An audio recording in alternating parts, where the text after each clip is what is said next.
Hello, hello. Welcome, everyone. I'm Akash. I'm the host of Airtime Webinars, which is a bi-weekly series of discussions with research and product leaders about topics that they care about. Today, I'll be talking to Anna Gabor about choosing the best UX tools for your teams. Anna is a research operations lead at Brandwatch, and she's a seasoned researcher, ops expert, who has worked at top companies like Prezi or Realize Vision AI. She has a lot of experience as a UX researcher as well as a research ops person. So I'm really counting on getting her unique perspective and sense of how to optimize the research process. I'm thrilled to have you here. I think it's the first time I have a research ops expert on Airtime Webinars. And getting started, I'd love to hear a little bit about your background and what you have expertise in. Yeah. Great. Thanks, Akash. It's an honor to be here and be the first ReOps person in the Airtime webinar. Just to introduce myself a little bit, I'm working as a research operations lead at Brandwatch, and I'm responsible for recruitment, toolkit as the topic of today, research repository, data governance. I'm the only ReOps person, so doing kind of a bit of all of the things. And just briefly introducing my career. So I started in consumer research, and that internship experience got me hired at a software as a service company, Realize, that is developing an emotion and attention recognition algorithm. So it's a deep learning AI technology. And I started in their data science team, helping on these consumer research or ad testing projects. And then I transitioned into a product researcher role. And this is when I started my career in user research. And then I moved into ReOps, and the rest is history. It is. Anna, let's. I think you provided a good segue with toolkit selection. This is going to be the main theme of today, but I want to see. I want to start from a broader perspective, because I think if a lot of times the question is, when do I start thinking about professionally on what about the UX tools that a company uses, and many I have my own startup, but many tech companies have this mentality of let's just get things done, let's not overcomplicate things. And I'm wondering if you can share some signals that we should be watching out if our company has reached a maturity or a point in their journey when they should be thinking about standardizing some or professionally picking some UX tools. Yeah, that's a great topic. So I mentioned about my previous experience at Realize, and there I ran research without almost any professional research tool. So the first professional research tool I got onboarded myself on was a panel, a business to business panel where I could extend my LinkedIn recruitment. So I have experience on what it's like without a specialized research toolkit, and I can compare it to my current job where we have some specialized research tools. And although I wasn't the one who onboarded all of these research tools, but definitely made some changes on our current toolkit, I can say that maybe one signal to think about is efficiency, or if things are not working efficiently. So if someone on your research team is spending way too much time in administration or recruitment or connecting the different Excel sheets to one another where you store different data, that leads me to another point, actually, where your data and information gets so fragmented that it's becoming hard to find for people and hard to get the information to your stakeholders, what they need. And I would bring in another perspective, which is the customer's experience. So it's very important what is the customer's research participation experience, because they will it also tells something about your brand, what they experience with you during the research flow. And if they receive surveys from 4 different tools, that might not be as a comprehensive experience for them. Or if they you contact customers, so there are multiple researchers on your team, for example, and they contact the same customer a few days apart because you don't have a management a system that manages customer interactions. And of course, the data privacy perspective. So you want to minimize the number of occasions you duplicate a file that contains PII, so personal information. So I would say whenever you reach a point that there are multiple researchers on your team, you run research with more than a handful of participants, and you want to try multiple research methods. That's also a thing, that there are so many great specialized tools that can help you be more efficient and will worth your investment in a professional research tool. Yeah. Thanks for summarizing. I also wanted to put types of factors on the umbrella of velocity. So if you as a researcher, you notice that you're just dragged down by administrative tasks or copy pasting from one tool to the other, like sooner or later that will just hit a threshold where you're getting annoyed with that. I love your point about this participant experience, and I'm just wondering, how do you get a sense? What's a good approach to get a sense whether you're making or you're providing a bad participant experience because multiple researchers contact the same person without knowing about each other? So in the worst the worst scenario, customers come back to you, And then they complain. which you want to avoid, right? So it's rather like more like a preventive approach, like signals that you rather not see, right? So you think ahead of how you might want to prevent this from happening, a bad experience. But you can also research the research experience. So you can launch a short study or survey how satisfied the participants were after joining a research session with you. And I guess that makes a big difference if you have a panel, and then you have a user base that you want to talk to over and over again and make sure that they are engaged and they are happy in that panel. Yes, and that comes to a difference, I think, a huge difference between conducting research with business users or conducting research with end consumers, right? Yeah. So when you conduct research with business users, that is a process that might involve different teams, even in your organization. And you want to approach it differently, with more carefully, because there is a number of people who you can talk to.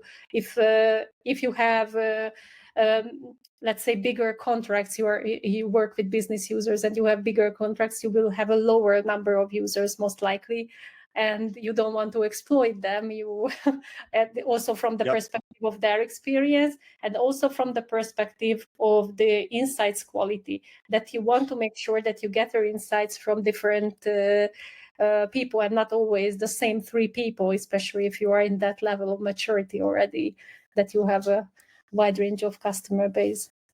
This is a really important point. Now let's start approaching and moving closer to the core topic. And I'm just thinking, let's say, Ákos, I'm a user researcher at a company, and I get the task from my superior that I should start thinking about picking the right tool for the sake of a thought experiment. Let's say it's a research repository. I need to pick a research repository tool from the market. What are the different aspects and factors I should think about in the first place when I get a task that's okay, now's the time to find a new tool? Mm-hmm. Yeah, that's interesting what you say, that you get the task or you initiate it because of you run some research, right? With the Thank you for making that distinction. It can come from both directions. yes, exactly. So I rather worked on the latter situation, by the way, which I really appreciate. And that starts with building a business case for the new tool. So you want to showcase how this tool will support your team, how it will make you more efficient, how it fits to your current workflows and environment. So you want to make sure to have some high-level one-pager or plan that will help you work with your stakeholders. But there are a number of factors that come into place. The size of your team, maybe, or the research maturity on your team, your budget. So it will really actually sometimes limit you. That there are very great but more expensive solutions on the market that you might not go for because you have some budgetary limitations. And I let you talk through, and then I want to double click on the budget topic shortly.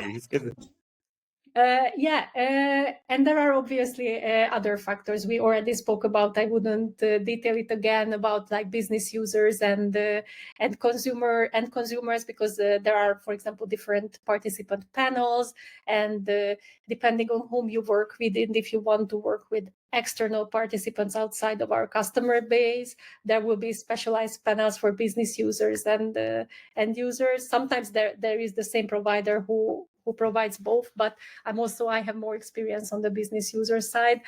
And what else? Of course, the research methods. So we are speaking about now the repository, but so maybe we can zoom back into the repository, but it's very important whether you're selecting for what phase of the research you are selecting a tool for, because it's a very long process, I would say, with very special steps before interacting with the users, interacting with the users, and after interacting with the users.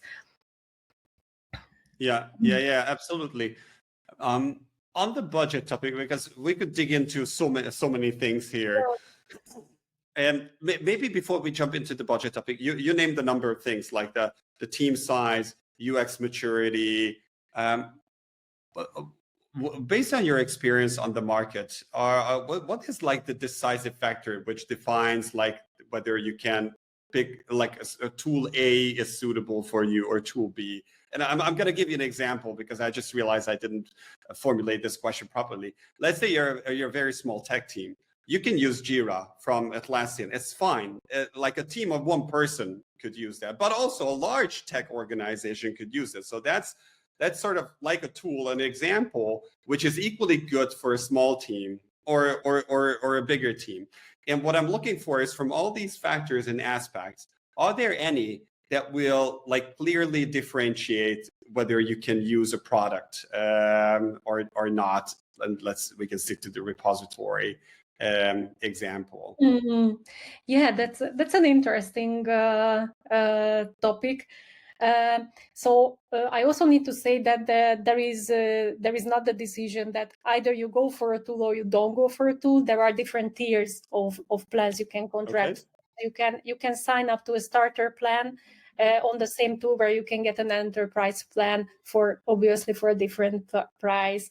But enterprise tools come with different needs and requirements usually, especially around security and data privacy. So, and even if the same tool is compliant on the enterprise plan, they might not provide certain features you need for enterprise security, like single sign-on, for example. Okay, I hear that. Lower tier plans, sorry, they might not provide it on the lower tier plans. I didn't finish. Yeah. On the budget point, it's, in my experience, it's until you, like when you implemented a tool, many of the users, also the people writing the check, signing out the budget, they will start experiencing the value, right? So they see what the value is. What are some, what is your experience with like getting a budget at a point when you haven't implemented the tool, and the people that you're asking the budget from, they don't necessarily have experience with that tool, so they can't know how good it will be. And obviously, the more experience they have and the higher their expectations, the higher budgets you can probably get. Yeah, so before using the tool, you can only demonstrate it with maybe some demos or trials how it will look like. But yeah, it's definitely more challenging to demonstrate the value early on than later on, where you have some usage statistics or people create new studies, the tool gets more adoption. But back to the question of budget planning, I think it's a really great exercise to, well, prepare a lot, speak to all of your vendors, even explore what's out there and prepare a comprehensive document. If you are in our team, I'm the budget owner. So that is an exercise I'm doing. I'm owning this reporting, but obviously not the whole decision making, because in bigger companies it's a collaborative exercise. But be prepared when you speak to your stakeholders about budget, and have those numbers already available, even if the contract expiration date comes months later. I think it's recommended to be prepared early on, so that they can already count on this need for the next financial year. So yeah, that's, I think, if there is a single point I can make is prepare a comprehensive document that speaks about the needs your team has, and obviously like why you need those tools. Yeah, let's talk about the needs of the team, because when you're looking for a new tool, that's also a key input that you need to explore within like primary users. Maybe you have viewers in the company who just want to every now and then go into that repository and find some insights. It can be a very time-consuming process to do a robust requirement gathering. What's your approach when you selected a tool? Let's the last time. Let's just say that. Yeah. What was your approach of gathering requirements efficiently?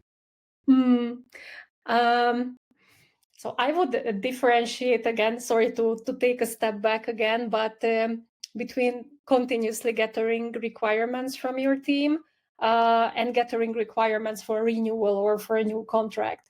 Because if you work with the same people for a long period of time, you want to be aware of their needs, what their experience is with the current toolkit. Do they experience any challenges, or did they invent some shortcuts you want to be aware of, right? That's very important, because then you can dig into the why are you inventing this shortcut? You are lacking something that we might want to solve in a different way. So that there is this continuous approach. And then obviously before a renewal, what I did last time, or before a new contract, let's say, to have a sense check of the current solution, like how are they doing? Did a workshop, for example, with the team, and listed out all those pros and cons that are characteristics of the tool. And then you can again, like, did you say, sorry, it's a renewal, or maybe I think it could be a renewal, or it could be just let's say toolkit merging, people using various tools for note taking. Let's just pick that as an example. Doing interviews, and then there are like 4 different tools that people use for note taking. And let's say I'd like to select a single tool where everybody writes their notes. Yeah. I've been through this exercise. So you would, even before like starting a trial with the vendor, you think that could be a good fit. Even before that, you would have some kind of like requirements gathered from the team, either in a workshop or you can do a short survey again, or these one-on-one interviews. Whatever you prefer. I usually don't go for the long surveys because that has the lowest response rates. Yeah. But to understand what are the top priority requirements for the team. So that's also very important, that there will be some nice to haves, I prefer that the data is displayed horizontally or vertically. That those nice to haves can add up, by the way, and in the end, if 2 tools are really comparable, it can, in the end, I think, influence the balance, or how to say, like the decision. But of course, they have to have the core top priority requirements, which are not only coming from the research team, by the way, but also from procurement team, legal, data privacy team, or if you don't have these teams, if you work in a smaller company, then you might want to speak to a legal advisor, because it's crucial to get these things right. Absolutely. Talking to a legal advisor reminds me that I wanted to dig into pitfalls in this process, like things that, you go through the requirement gathering, you test out new tools, maybe you already selected the most suitable ones. What are the things that can pop up too late in the process, which will hurt a lot or just jeopardize onboarding the chosen tool? Yeah, that's obviously the first most important that comes to mind is requirements around data privacy and security, because in the research process, you deal with a lot of personal data. So that's super important for research tools to have a good standard of data privacy, and so have good data privacy and security standards. And there are certain documents that you can look at. They have to provide, like SOC 2 and ISO certificates could be an example, that are a result of an audit process. For example, an external audit company would make a judgment whether that company is privacy and security compliant. So that's really valuable.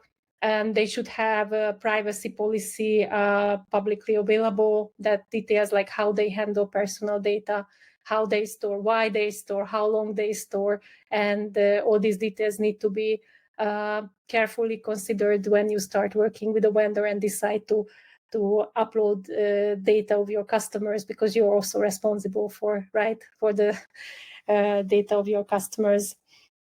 So one other topic, maybe that's not too relevant, but I had it recently and I think it's very interesting. I would say it is a tool overwhelm. Maybe that's a good expression. So if the team had a period most recently where they got onboarded on other tools other than UX research, or they already onboarding on new UX research tools, maybe it's not the best time to explore the best new solutions on this specific area, because you want to consider that people need some stability over time so that they can do their daily work, because tools will be instruments that help them do their daily work. But if it takes so much time away from them to onboard constantly, then it's becoming inefficient. So timing, I would say timing is key, but there are maybe a number of other factors which I recently met, and I think it's also interesting.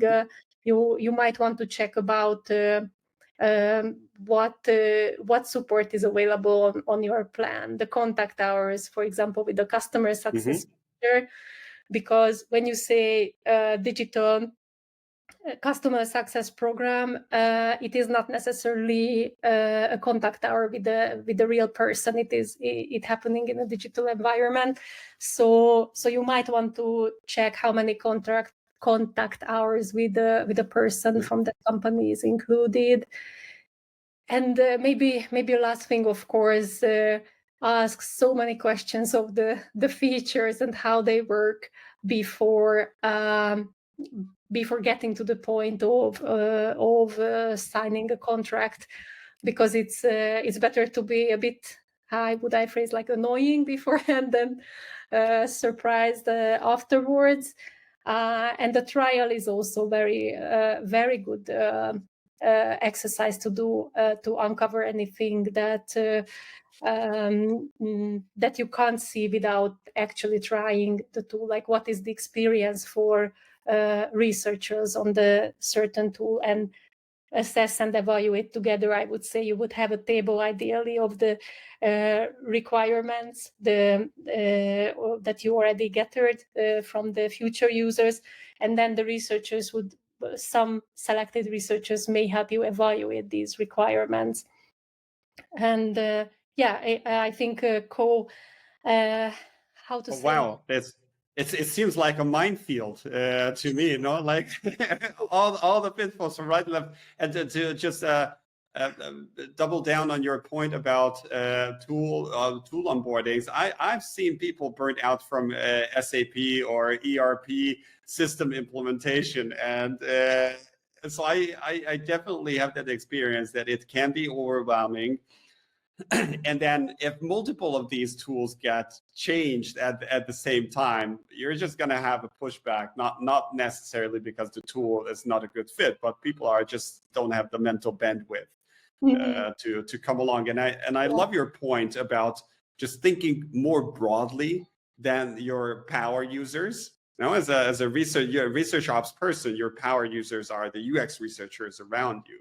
But then there's all these other things that are happening in the company that have a very important and significant impact how well this tool gets adopted as you purchase it. Yeah. Yeah.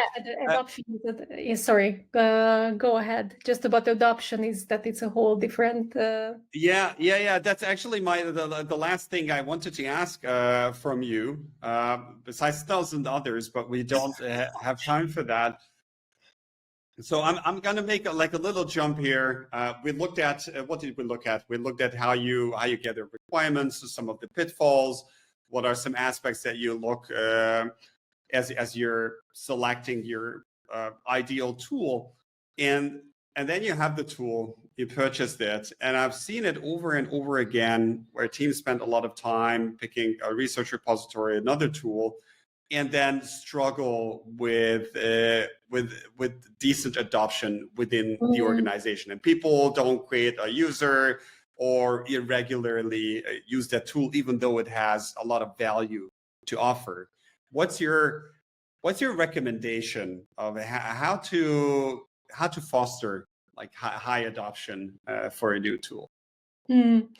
Yeah, we already spoke about timing, and I think timing also comes a bit in here, because it might not be the best time to onboard everyone when you're already like aware of this tool and we just had the contract and let's make everyone create their studies, but rather adapt to the workflow or current workload of the researchers and do a training when they are more ready to launch a study. So I think I committed that I wouldn't say big mistake, but I would do it differently, that I invited the customer success manager from the company to help us with an onboarding training too early. And it was too overwhelming. Instead of trying to just showcase the value of the tool first, rather than going into the very deep details before you actually need those. So I would say timing comes in again, and maybe consider different learning styles. That was a big learning for me, that some people like video style training, other people like a detailed documentation, which I think you should have anyways, like a step-by-step guide with links to the vendors, the description on tool descriptions. I think Slack messages work very well because I think that is the most time the people spend. At least I don't know what is happening in other companies, but those bring more attention and engagement, like this very short. Of course, it has to have a shorter format so that it's digestible, and maybe peer interactions, I would say. So it doesn't come from the first moment when everybody is onboarding to a new tool, but if you can have some champions from the researchers or anyone running research who can advocate for this tool internally, that can be so powerful. And I would even call them like researcher success stories that you can like kind of present to each other. And it's always more powerful to hear it from your peer, and it is going well for my peer, then it will work for me as well. Yeah, that's proof. It also reminds me a little bit of this technology adoption curve, where whenever you introduce, let's say, you bring to market a new tool or a new solution, there's this first section of the curve which are made of early adopters and innovators, and then you have later adopters. Yeah. And a prerequisite to tackle that bigger market is to win over the early adopters and innovators. And for everyone in the other groups, it gives a lot of comfort that there are people who already tested it, who know the shortcuts, who know potential mistakes. I can just turn to them and ask them these questions. So I love your example, and it also reminds me of this phenomenon from other places. Mm-hmm. Yeah. Cool. Now, I already see a few questions in the comments. Now's the time to pick Anna's mind. If you have any tools that you're about to implement, or if you struggle with increasing a tool adoption, it can be anything. Feel free to throw it in the comments. I'm going to put Sarah's question up there straight away, which is about good practices related to how you communicate with participants, right? This goes back to the point that you mentioned, that participant experience is crucial. What are your guidelines on this?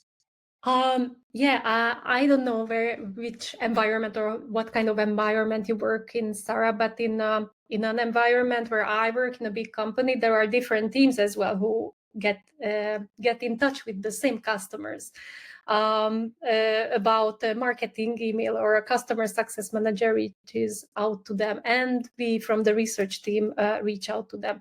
And I think it's best to align all these initiatives and look at the customer touch points all together, because it will be just a single experience for the customer, even though you have so many different workflows on what you communicate to the customer. And about the timing, as a rule of thumb, maybe, I don't know even if I should say anything, but maybe you wouldn't invite ideally people more than once a month. Except if they agree on it, or they participate in a series of sessions, because you don't want to make them tired, and you want to be able to ask feedback from them later that year, for example. Thank you. I have a question from Maria about challenges related to recruiting people from different culture, and she also brings an example. Unfortunately, I don't have experience in that. What can I think of? I let you think a little bit. I can chip in here a little bit because when we're thinking about, I think what you're implying are that a lot of panel providers have big databases in the US and also European markets. What I've seen in my personal experience, what worked for me quite well, and just bear in mind this is B2B. Context that I'm speaking of is LinkedIn reach outs. The people that I reached out were fairly responsive, and it's not something that you can do on a large scale, but it will allow you to get some participants for a particular study. That's one point. And the second one, if your company has good content, a blog, something that people read, and an online presence, that online presence can also be used as a way to recruit people and just intercept them maybe with a little widget. And I know it's not as comfortable as going to a panel and slicing and dicing their database and just picking the ideal ones, but it's the second best if you lack good databases in your region. Yeah, definitely. You can try building your own panel. That's, I think, a whole topic. Depending again if it's B2B, B2C, there are different approaches. Maybe I work in B2B, but that's definitely a good approach for us to build a research panel. Absolutely. I have a question from. I'm just gonna put in here, Irina. Sorry for putting. I hope you're. I'm not intimidating you, Irina, with putting you on up here, but she's saying that FB ads also worked well. So they are like social media and various ways in social media and your website. Those are the channels. Those are the tentacles that you can have to reach users. Now, I have a question from Siri from a completely different angle. And the question is about the impact of AI in the coming years. What are your thoughts on this in the context of research ops? Let's just restrict that a little bit. Yeah, that's again an interesting one. So I think in the past 2 years, since large language models like ChatGPT became more popular, also research tools started implementing some AI, generative AI functionalities, and it's not anymore nice to have on your research knowledge and toolkit to know about AI. I think it's essential to be able to use AI and use AI well. I think it's another question whether we need AI for everything, because AI, if AI solves the good problem, then it's a good AI. It solves the good problem in a good way, but it's not true for all AI. So you need to test the AI you're working with. You need to know what is the large language model behind it. So I know some big research providers have different large language models behind their generative AI. I mean the text summary, for example, text summarization features. And yeah, I'm expecting it in the next years to be more specific. So I'm really hoping that it will be able to speak from your data and your background of product, how to describe it. So currently AI doesn't know how my product works and gives more generic insights. Sometimes they nail it, sometimes they don't. But I'm really hoping that AI can learn how the products work and give more specific insight summaries. That would be really good. And I love the direction where we are going, that some research tools already started like quoting or referencing where the AI summary is coming from, because sometimes it's a black box. You just don't know where the AI made that thing up. And it's just so good to see the reference, like, okay, it is from this interview, the 3rd minute where they thought that this is the summary of that conversation. So I think that is a really good direction, that it gives users more transparency on how the AI thinks. Amazing. Thanks a lot. Maybe one aspect to add, it's something that I've recently seen with surveys, that AI can help you personalize and turn it into a conversation. And sometimes it's overdoing it. Like I recently filled out a survey, and one of the first questions was my nationality. And when I chose Hungarian, then instead of like prompting the next question, there was this comment about, oh, I love Ferenc Puskás, who used to be a famous Hungarian football player, and what a great player he was in the golden team. But I mean, it wasn't too subtle, but if you think about the potential, if they can nail it, and they can like having a personal touch, even though I know it's a machine, it's sometimes like kinder than grumpy people on no on the line when you call a company's hotline. Yeah. All right. What you see about, just very quick comment. Yeah, sorry. So what you say about phrasing questions and even follow-up questions. Some tools are capable of phrasing follow-up questions during a research study. So you launch something, the user types. You launch a question, the user types an answer, and the AI is able to follow up based on that answer. And I think that's really powerful.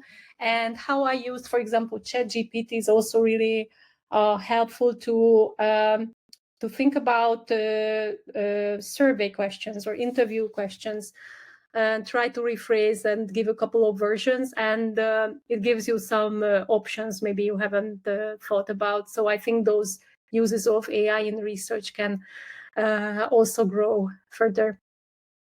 Yeah, I think it's going to be commercial time, not for airtime, but Irina is asking about the favorite tools at the moment. So anything that you feel comfortable sharing. Shall I? Well, also mine. Go for it. Go for it. Yeah, come on. Yeah, shall I go for it? So yeah, I think on the repository side, airtime, dovetail and condense worth taking a look. Then on the participant management side, what comes to mind is Rally UX research. Great question. That really worth taking a look. User interview, I think, also belongs also to this category, but they also have a really good B2B panel. So as respondent, I don't know many B2C panels or have much less experience with them. And in unmoderating, I would say Maze and Ballpark would be on maybe on the top list. Yeah, it's what's on the top of my. Do you have like a favorite tool for surveys or for online meetings that you prefer recording your online meetings in? It depends what online meetings. Zoom. Oh, sorry, I meant like let's say interviews or online interviews. Yeah, Zoom, I would say. Zoom. Yeah. And for the survey tools, I know Typeform. That's also a good one, but I know there are multiple of them. And if you're looking for something more complex, maybe in an enterprise environment, that's Qualtrics probably. Yeah, that's a good one. Just a side note, I also like using Zoom because when I share my screen, which sometimes happens, let's say I'm doing some sort of a concept test, then in other tools I lose sight of the participant's camera. And in Zoom, I can still see that. So I see when they're tuning out, when they're not paying attention, when something resonates, and it gives me like life clues on how to continue with that interview. Just a side note for myself, I spent some time testing various tools only to run and record the sessions. Great. You can look into research tools as well. I'm a big fan of research tools, but if you work maybe alone as the first researcher of the company, there are so many tools that can help you out, like Confluence, Zoom, Miro, or Miro. Yeah. Yeah, so you can build something to start with without specialized tool, but definitely, as we spoke about it in the beginning, it's worth scaling soon in the process, to my opinion. Yeah. And Anna, thanks so much. Thanks very much for your wisdom, for sharing your favorite tools, for taking us through your experiences and just mentioning things that have never been on my radar. That's like a tool implementation fatigue. You had a much better word for that. Yeah. So I really, really appreciate that. For everyone in the audience, I'm going to leave Airtime's Spotify link and YouTube link in there because this session has been recorded. So if you want to go back to any points that Anna made, you want to take your notes, you want to take her advice, please follow me there, and just go back to these sessions whenever it's the right time.